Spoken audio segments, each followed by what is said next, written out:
નમસ્કાર મિત્રો, આજે સીધું ને સટના એપિસોડમાં આપણે બિહારમાં રાજપૂતો ભડક્યા છે અને ભારતીય જનતા પાર્ટીમાં ભડકો થયો છે એની વાત કરવાના છે. તમને ખ્યાલ છે કે હમણાં દિલ્હીમાં કોન્સ્ટિટ્યુશન ક્લબની ચૂંટણી થઈ અને એમાં ભારતીય જનતા પાર્ટીના અવગણાયેલા સાંસદ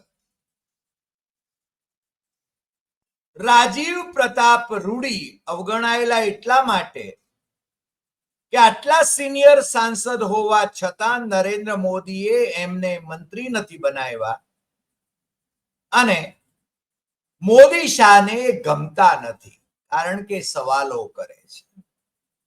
એમને આંગળી ઊંચી કરનારા જોઈએ, એમને સવાલો કરનારા કોઈ મંત્રી નથી જોઈતા. એ કોન્સ્ટિટ્યુશન ક્લબમાં એની ચૂંટણી જે થઈ એમાં અમિત શાહના પ્રતિનિધિ એવા જાટ પૂર્વ સાંસદ, ભારતીય જનતા પાર્ટીના જ પૂર્વ સાંસદ સંજીવ બાલિયાનને ઉભા કર્યા હતા, પણ રૂડીએ એમને હરાવ્યા. પછી રૂડી કહેવા ખાતર તો કહ્યું કે અમિત શાહના એ કઈ પ્રતિનિધિ નહોતા, એ તો નિશિકાંત દુબે જે ભારતીય જનતા પાર્ટીના સાંસદ છે એ અમિત શાહનું નામ વટાવી ખાતા હતા. પણ રૂડીની નારાજગી છે બિહારમાં. રૂડી રાજપૂત નેતા છે અને રૂડી ઉપરાંત આઈએએસ ઓફિસર રહેલા, દેશના ગૃહ સચિવ રહેલા, નરેન્દ્ર મોદીની પહેલી અને બીજી સરકારમાં મંત્રી રહેલા આર.કે. સિંહ એ પણ ફુંગરેલા છે. એ પણ ભારતીય જનતા પાર્ટીના નેતાઓની સામે બેફામપણે બિહારમાં બોલી રહ્યા છે અને આ બંને જણા બિહારની અંદર માત્ર 3.45% રાજપૂત છે, છતાં રાજપૂતોનો પ્રભાવ એટલો છે કે રૂડી તો એવો દાવો કરે છે કે જો રાજપૂતોને ટિકિટો આપવામાં આવે તો હું 70 જણાને ધારાસભાની અંદર 243 સભ્યોની ધારાસભામાં 70 રાજપૂતોને હું ચૂંટી લાવી શકું. તમને ખ્યાલ છે કે ગુજરાતમાં રાજપૂત સમાજની વિરુદ્ધમાં પરસોત્તમ રૂપાલાએ કંઈ બફાટ કર્યો હતો અને રાજપૂત સમાજના સંમેલનો થયા એના વિરોધમાં. કરણી સેના એની વિરુદ્ધમાં પડી. રાષ્ટ્રીય સ્તરે પણ આખો મુદ્દો ગાજ્યો હતો અને છતાં પરસોત્તમ રૂપાલા એમને હરાવવાની જે આખી નેમ હતી રાજપૂત સમાજની, એ નેમ એ સફળ નહોતી થઈ અને રાજકોટ લોકસભા મત વિસ્તાર પરથી પરસોત્તમ રૂપાલા એ ચૂંટાયા તો ખરા, પણ નરેન્દ્ર મોદીએ એમને આ વખતે મંત્રી બનાવ્યા નહીં. ગુજરાતમાં ખુલ્લેઆમ રાજપૂત નેતાઓ, જે ભારતીય જનતા પાર્ટીના રાજપૂત નેતાઓ હતા, એ ખુલીને આ રૂપાલાના વિરોધમાં ન આવ્યા અને એ મોદી શાહના ટેકામાં રહ્યા, એટલે જ રૂપાલા ચૂંટાઈ શક્યા. પણ બિહારમાં વિધાનસભાની ચૂંટણી છે અને વિધાનસભાની ચૂંટણીમાં આ બે નેતાઓ આર.કે. સિંહ અને રાજીવ પ્રતાપ રૂડી એ બંને જણા અત્યારે ખુલીને એમના ત્યાંના જે ભારતીય જનતા પાર્ટીના નાયબ મુખ્યમંત્રી છે એમની સામે, એમના જે પ્રદેશ પ્રમુખ છે ભારતીય જનતા પાર્ટીના એમની સામે, એટલે કે નાયબ મુખ્યમંત્રી સમ્રાટ ચૌધરી બીજેપીના પ્રદેશ અધ્યક્ષ દિલીપ જયસ્વાલ અને જેડીયુના નેતા અને મુખ્યમંત્રી નીતિશ કુમારના ખાસમ ખાસ એવા અશોક ચૌધરી જે મંત્રી છે એમની વિરુદ્ધમાં એ લોકો ખુલ્લેઆમ નિવેદનો કરે છે ને એમાં તો પાછા સમ્રાટ ચૌધરી એ 7મું પાસ છે કે કેમ કે મેટ્રિક છે કે કેમ એની વાત પણ છે ને એ આવી રહી છે ને મર્ડર કેસની અંદર નાબાલિગ હતા માટે 6 મહિના જેલમાં રહ્યા પછી છૂટી ગયા એ વાત પણ છે ને પ્રશાંત કિશોર એ જનસુરાજ પાર્ટીના જે નેતા છે, આમ તો અમે હંમેશા કહેતા રહ્યા છીએ કે મોદીના એ નિષ્ઠાવંત છે અને ત્યાં મોદીની પાર્ટીને એટલે કે ભારતીય જનતા પાર્ટીને લાભ પહોંચાડવા માટે જ એ જનસુરાજ પાર્ટી સ્થાપીને એના કામે વળ્યા છે. પરંતુ ભારતીય જનતા પાર્ટીના જે નેતાઓ છે એમાંય ખાસ કરીને સમ્રાટ ચૌધરી, જેમનું અસલી નામ સમ્રાટ કુમાર મૌર્ય હોવાનું તો અમને આ બધા વિવાદમાં જ સમજણ પડી. એ મર્ડર કેસની અંદર 6 મહિના જેલમાં હતા અને જેલમાં એમને નાબાલિગ સાબિત કરીને 6 મહિના પછી બહાર કાઢવામાં આવ્યા. એ એમની મેટ્રિકની પરીક્ષા એટલે એસએસસી ની પરીક્ષા એ પણ એમણે પાસ કરી નથી એવી પણ વાત આવી. એ પોતે દાવો કરતા હતા કે મેટ્રિક છે. આર.કે. સિંઘે તો એમ કહ્યું છે કે 7મું પાસ છે કે કેમ એ પણ પ્રશ્ન છે. અને આ બંને જે રાજપૂત નેતાઓ છે રાજપૂત સમાજના સંમેલનોની અંદર આર.કે. સિંઘ એ આરાના આમ તો ભારતીય જનતા પાર્ટીના સાંસદ હતા અને એ ત્યાંના રાજપૂત સમાજના સંમેલનમાં પણ ખુલ્લેઆમ એ રાજપૂત સમાજ એ જો ચૂપ રહેશે આ વખતે તો સાવ એનું વજૂદ ખતમ થઈ જશે એવા પ્રકારના નિવેદનો એ કરે છે ને ભારતીય જનતા પાર્ટીના નેતાઓને ખુલ્લેઆમ ચેલેન્જ કરે છે. આ નેતાઓ જેના મેં નામ લીધા, સમ્રાટ ચૌધરી જે નાયબ મુખ્યમંત્રી છે ભારતીય જનતા પાર્ટીના, ઘણા બધા પક્ષોમાં ફરીને આવ્યા છે અને ભારતીય જનતા પાર્ટી નરેન્દ્ર મોદીની અને અમિત શાહની ભારતીય જનતા પાર્ટીને તો ઉધારીના જ ખપે છે. એમને બિહાર ભાજપના અધ્યક્ષ પણ બનાવ્યા હતા. એ રાબડી દેવીની મિનિસ્ટ્રીમાં પણ એ મિનિસ્ટર હતા અને બાકી કોંગ્રેસમાં પણ ફરી આવ્યા, બીજે પણ ફરી આવ્યા. એને બીજા બીજેપીના પ્રદેશ અધ્યક્ષ દિલીપ જયસ્વાલ એમને વિશે પણ વિવાદો ઉભા થયા છે અને એ આ બધાની વાત કારણ કે એમ કે છે આર.કે. સિંહ તો ખુલ્લેઆમ કહે છે अब हमारे प्रदेश अध्यक्ष दिलीप जायसवाल पर आरोप लगा कि एक हत्या में उनका हाथ है या एक माइनॉरिटी मेडिकल कॉलेज को उन्होंने हड़प लिया, इसका उन्हें खुद उत्तर देना चाहिए. सम्राट चौधरी का प्रशांत किशोर ने आरोप लगाया, सम्राट चौधरी पर प्रशांत किशोर ने आरोप लगाया कि नहीं साहब ये फर्जी डिग्री दिखा रहे हैं, वे 7वीं फेल है, ये हत्या के आरोपी हैं, इसका उत्तर उन्हें देना चाहिए. अरे आ बधी बाबतो ए अत्यारे त्यां चर्चामां छे. भारतीय जनता पार्टीना नेताओ ज भारतीय जनता पार्टीना बीजा नेताओ जो अमित शाह अने नरेंद्र मोदीना कृपापात्र एवा नेताओनी सामे तीर ताकी रह्या छे अने एमने बेनकाब करी रह्या छे. त्यारे मने लागे छे के विधानसभानी चूंटणी आवता सुधीमां तो शुंनुं शुं थशे ए कहेवुं जरा मुश्केल छे. હવે આર.કે. સિંહની વાત તમને કદાચ ખ્યાલ હશે, ના ખ્યાલ હોય તો હું જરા જણાવી દઉં.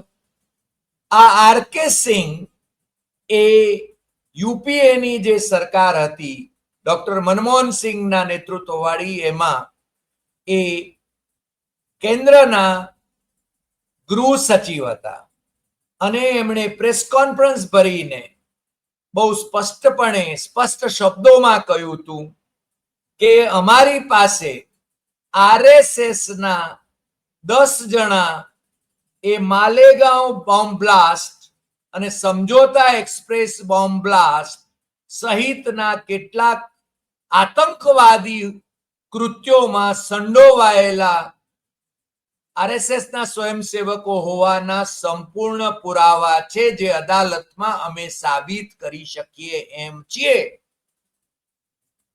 RK સિંહ એ RSS ના સ્વયંસેવકો આવા આતંકવાદી હુમલાઓમાં સામેલ હોવાનું કહી રહ્યા હતા, પ્રેસ કોન્ફરન્સ ભરીને કહી રહ્યા હતા, અને નિવૃત્તિ પછી એમને નરેન્દ્ર મોદીએ ભારતીય જનતા પાર્ટીમાં જોડ્યા, અને ભારતીય જનતા પાર્ટીમાં જોડ્યા પછી આરાની બેઠક ઉપરથી એમને ઉમેદવાર તરીકે, ભારતીય જનતા પાર્ટીના ઉમેદવાર તરીકે જાહેર કરવાની મનસા દર્શાવી. ત્યારે રાષ્ટ્રીય સ્વયંસેવક સંઘે એનો વિરોધ કર્યો હતો, પરંતુ નરેન્દ્ર મોદી તો RSS થી પણ ઉપર ગણાય, એટલે એમણે RSS ના એ વિરોધને ખારીજ કરીને RK સિંહને ભાજપના ઉમેદવાર બનાવ્યા. એટલું જ નહીં, પણ પોતાની સરકારમાં એમને મંત્રી પણ બનાવ્યા, એમને ઇન્ડિપેન્ડન્ટ ચાર્જના મંત્રી બનાવ્યા, અને પછી પાછળથી એમને બીજી વખત જ્યારે બીજી મુદતમાં મંત્રી બનાવ્યા, પાછા એ વખતે ઇન્ડિપેન્ડન્ટ ચાર્જના મંત્રી બનાવ્યા હતા, અને પછીથી એમને કેબિનેટ મંત્રી પણ બનાવ્યા હતા. હવે ત્રીજી વખત એટલે કે 2024ની લોકસભાની ચૂંટણીમાં RK સિંહ આરાથી હારી ગયા, એટલે નરેન્દ્ર મોદીએ એમને મંત્રી બનાવ્યા નહીં અને તડકે મૂક્યા.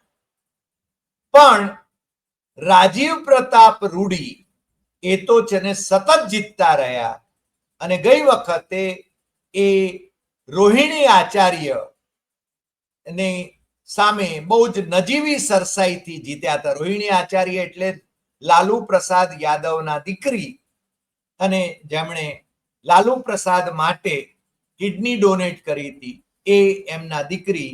અત્યારે લાલુ પ્રસાદ યાદવના પરિવારમાં પણ ખટરાગ ચાલી રહ્યો છે, તમે જાણો છો. પણ આ RK સિંહ એમનું જે આ બધું વ્યક્તિત્વ છે, એના ઉપરાંત એક બીજું વ્યક્તિત્વ પણ છે.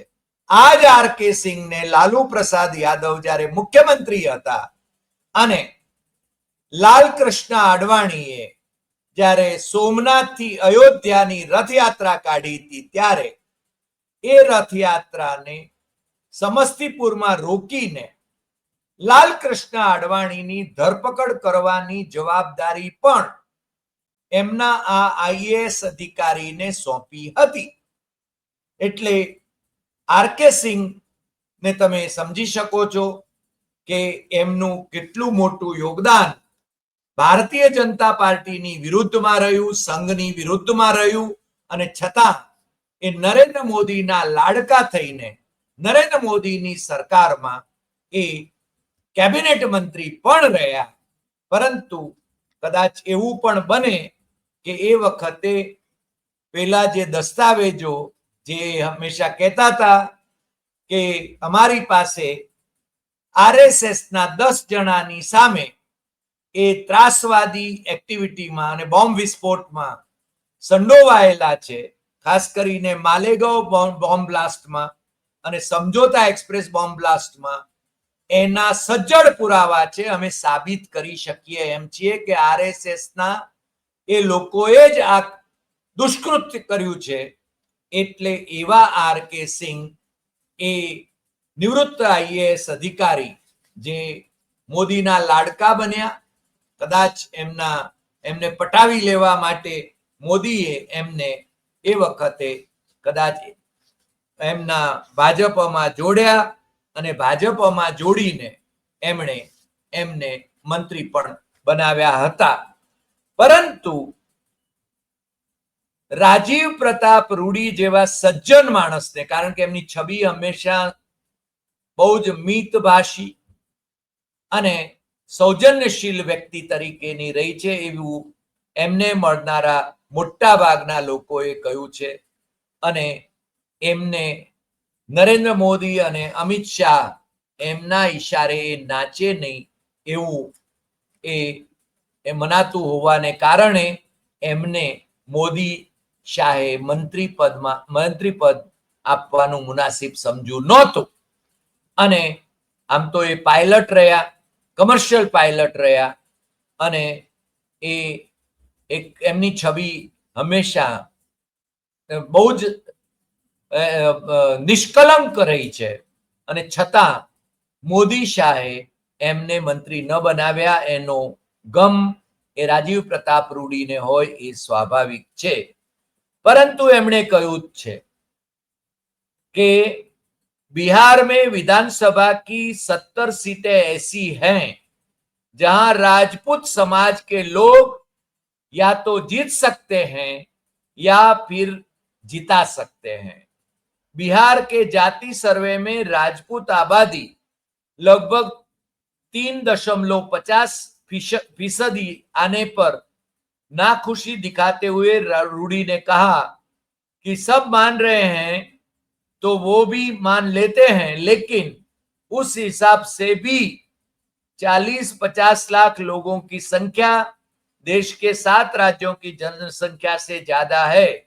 उन्होंने बिना अपना नाम लिए कहा कि बिहार में राजपूत समाज के पास अब तक कोई गारंटर नहीं था जो उनकी सांगा यात्रा से मिल गया है. सांगा, राणा सांगानी યાત્રાથી આપણે બધા પરિચિત છીએ, પરંતુ એ વધારે સ્પષ્ટ રીતે કહે છે કે बिहार में पहले राजपूत समाज का कोई गारंटर नहीं था, लेकिन अब सांगा यात्रा के जरिए ये गारंटर मिल गया है. એટલે કે રાજીવ પ્રતાપ રૂડી એ રાજપૂત સમાજના ગારંટર તરીકે, ગેરંટર તરીકે, આમ તો આ ગારંટર હિન્દીમાં કહેવાય છે પણ આપણે ગેરંટર કહીએ છીએ એ રીતે, एक કહે છે કે बिहार में हर समाज का गारंटर है. लालू प्रसाद यादव यादव समाज के गारंटर हैं. नीतीश कुमार कुर्मी समाज के गारंटर हैं. कुर्मी એટલે કે આમ પટેલ સમાજ આપણે જેને કહીએ છીએ એ સમાજ, ત્યાં ઓબીસી માં આવે છે. ગુજરાતમાં ઓબીસી માં પટેલ સમાજને દાખલ કરવા માટે તમને ખ્યાલ છે કે હાર્દિક પટેલના નેતૃત્વમાં જે આંદોલન થયું એનો મુખ્ય ઈરાદો આ હતો, પરંતુ એના પ્રતિ આંદોલન તરીકે તમને ખ્યાલ છે કે અલ્પેશ ઠાકોરનું આંદોલન ચાલ્યું હતું ઓબીસી તરફી, અને આજે બંને જણા એ ભારતીય जनता પાર્ટીના ધારાસભ્યો છે, અને કદાચ આવતીકાલે વિસ્તરણ થાય તો એમાંથી કોઈકને મંત્રી પદ પણ મળી શકે. चिराग पासवान पासवान समाज के એટલે કે દલિત સમાજના, जीतन राम माझी माझी समाज के એટલે અતિ પીછડા, જે એટલે દલિતોમાં પાછા અતિ પછાત છે એવા સમાજના એ गारंटर છે. राजपूतों का अब तक कोई गारंटर नहीं था, अब वो गारंटर मिल गया है. रूडी ए एनी एक राणा सांगा यात्रा काढ़ी थी, અને राणा सांगा ने मुगलों से जैसे लड़ने के लिए राजपूतों को एकजुट किया था, वैसे ही वह हर गांव-गांव में राजपूतों को जोड़ रहे हैं. उनका मकसद है कि आने वाले चुनावी लड़ाई में राजपूत समाज को मजबूत किया जाए और बिहार के विकास में उनकी भूमिका सुनिश्चित की जाए. આ બાબત બહુ સ્પષ્ટપણે આપણે બિહારના સંદર્ભમાં કહી શકીએ કે બિહારના સંદર્ભમાં આ બંને રાજપૂત હવે નેતાઓ, એમને હવે રાજપૂત નેતા તરીકે આપણે ગણવા પડે. બિહારની અંદર જાતિગત સમીકરણોથી જ ચૂંટણીઓ લડાય છે. ભલે બધા એમ કહેતા હોય કે આપણે નાત જાતના ભેદ ભૂલવા જોઈએ, પરંતુ બિહારની અંદર દરેક જાતિ એનો એના ઉમેદવાર હોય તો એ જ એને જ વોટ કરવો એ પ્રકારની ભૂમિકા છે. અને બિહાર જાતિ જનગણનાની અંદર કઈ રીતે કોણ કેટલા છે એની વાત આપણે જરાક જોઈ લઈએ. એમાં સૌથી મોટો જે સમાજ છે એ યાદવ સમાજ છે. યાદવ સમાજ 14.26% છે. અને એના પછી આવે છે બ્રાહ્મણ એના પછી તો બીજા સમાજો છે. બીજા સમાજોનું પણ આપણે નોંધ લઈ લઈએ. નાઈ સમાજ છે. તમને ખ્યાલ છે કે યાદવ સમાજમાંથી લાલુ પ્રસાદ યાદવ, તેજસ્વી યાદવ આવે છે. નાઈ સમાજમાંથી તમને ખ્યાલ હોય તો એમના એક ઠાકુર એ મુખ્યમંત્રી બન્યા હતા, નાઈ સમાજમાંથી હતા. બઢઈ સમાજ છે એ એટલે નાઈ સમાજના વોટ આમ તો 1.59% છે. બઢઈ સમાજ 1.45%, મુસર સમાજ 3.08%, કુમ્હાર 1.04%, સુનાર 0.68%, ધાનુક 2.13%, ભૂમિહાર 2.86%. આ ભૂમિહાર એટલે કે ઉજળિયાત વર્ગ ગણાય. તેલી ઓબીસીમાં આવે, જે તમને ખ્યાલ હોય તો ત્યાં જે મોદી હતા, સુશીલ મોદી, જે નાયબ મુખ્યમંત્રી પણ રહ્યા અને મેમ્બર ઓફ પાર્લામેન્ટ પણ રહ્યા, ભાજપના એક નામવંત નેતા હતા, પરંતુ એ ગુજરી ગયા. એ તેલી સમાજમાંથી આવતા હતા. 2.81%, કુશવાહા 4.2%, કુર્મી નીતિશ કુમારનો સમાજ એ 2.87%, કાયસ્થ પણ ઉજળિયાત ગણાય છે હવે 0.6%, રાજપૂત એ ઉજળિયાત 3.45%, બ્રાહ્મણ 3.65%. આ રીતની ત્યાંની જ અને આબાદીની વાત થાય છે. અને બિહારમાં મુસલમાન 18% છે અને હિન્દુ 82% છે. અને યાદવ અને મુસલમાન એનું કોમ્બિનેશન એ લાલુ પ્રસાદ યાદવને હંમેશા MY એ કોમ્બિનેશન પડતું હતું. એટલે એમને હરાવવા માટે ભારતીય જનતા પાર્ટીએ બીજા બધા સમાજોની અંદર અને યાદવ સમાજમાં પણ એમણે ડેન્ટ કરવાની કોશિશ કરી હતી. પરંતુ આજે આપણે જે વાત કરી એ રાજપૂત સમાજ, એના જે બે મુખ્ય નેતાઓ, એ કારણ કે એમના છે ને કોઈ બહુ પ્રભાવી નેતાઓ ત્યાં આગળ રાજપૂત સમાજના છે નહીં. અને આ જે નેતાઓ છે એમની વજૂદ પણ મોદી શાહની ભારતીય જનતા પાર્ટીમાં એ કંઈ એમણે જાળવી નથી. એટલે ત્યાં રાજપૂતોની અંદર અસંતોષ ઘણો બધો છે અને આ લોકો ખુલ્લેઆમ એ અસંતોષને પ્રગટ કરી રહ્યા છે. હવે ચૂંટણી સુધી કેટલો અસંતોષ એ સંતોષમાં ફેરવાય છે. અને આર.કે. સિંહ તો કહે છે કે મારી સામે છે ને કોઈ પગલા લેવા હોય તો લે, મને કોઈ ફેર નથી પડતો. રૂડી પણ એવા જ મૂડમાં છે. આર.કે. સિંહ તો અલગ પાર્ટી બનાવવાની તૈયારીમાં પણ પડી ગયા છે. એમણે કઈ પ્રશાંત કિશોરની પાર્ટીમાં જોડાવાનો સાફ ઇનકાર કર્યો હતો કે એના કરતા તો હું મારી પોતાની પાર્ટી બનાવીશ. આજે આટલી વાત. ફરી મળીશું નવા એપિસોડમાં નવા વિષય સાથે. તમને જો આ એપિસોડ ગમ્યો હોય તો સૌથી વધુ શેર કરશો, લાઈક કરશો, કમેન્ટ કરશો અને આપણી YouTube channel doctor Hari Desai સત્યમ એવમ તથ્યમ સબસ્ક્રાઇબ કરવા માટે દેશમાં અને વિદેશમાં મિત્રોને જરૂર જણાવશો. નમસ્કાર.